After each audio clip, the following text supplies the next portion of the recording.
Bayangkan kita sedang berada di puncak gunung yang tinggi dengan hembusan angin dingin, disambut hangatnya sinar mentari yang meneteskan embun pertama membawa kita ke perjalanan panjang yang luar biasa. Sebuah perjalanan tentang keindahan, manfaat, dan kebersamaan, yaitu sungai.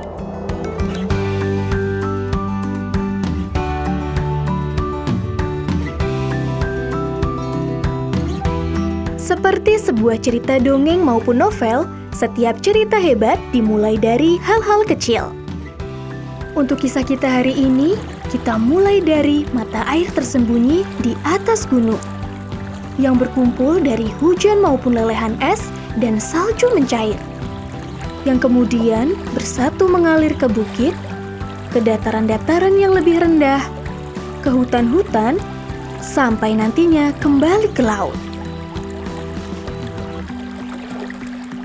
Lihat itu! Seekor harimau besar sedang beristirahat sembari meminum air di tepi sungai. Burung-burung mencari makan di antara bebatuan.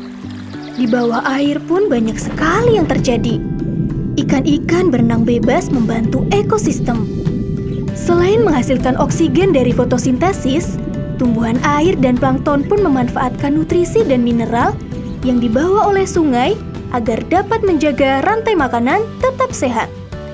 Seperti sebuah keajaiban, semua makhluk hidup di sekitar maupun di dalam sungai merasakan apa yang sungai telah berikan. Bahkan, manusia juga merasakan manfaatnya. Dari nutrisi-nutrisi agar tanah menjadi subur untuk bercocok tanam, sampai menghidupkan gedung-gedung besar menggunakan bendungan. Manusia telah mengenal dan memanfaatkan sungai lebih dari 12.000 tahun lamanya. Dari sebagai sumber air minum, tempat berburu ikan dan hewan, sampai datangnya revolusi pertanian. Sekitar 9.000 sampai 4.000 sebelum Masehi, di sungai Eufrat dan Tigris Mesopotamia, manusia mulai mengenal irigasi untuk mengairi ladang dan pertanian hingga terbentuklah pemukiman permanen. Disitulah peradaban muncul. Setelah itu, 3000 sampai 1500 sebelum Masehi, peradaban semakin terbentuk dan manusia mengembangkan irigasi canggih untuk mendukung pertanian skala besar. Sehingga muncullah peradaban yang mengenal dagang. Sekitar 1500 sebelum Masehi sampai 500 Masehi, manusia berinovasi memanfaatkan sungai sebagai jalur transportasi utama dan pertanian. Peradaban mulai terbentuk, kincir air ditemukan, pangan menjadi lebih mudah, kota-kota bermunculan satu persatu terhubung satu sama lain.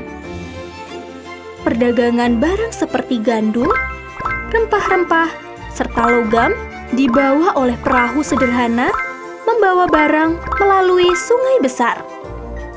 Setelah 1500 Masehi, peradaban mulai merubah kincir air yang biasanya hanya untuk bertani, berkembang menjadi pembangkit listrik tenaga air. Perkembangan pesat tak terbendung itu membentuk peradaban modern seperti sekarang.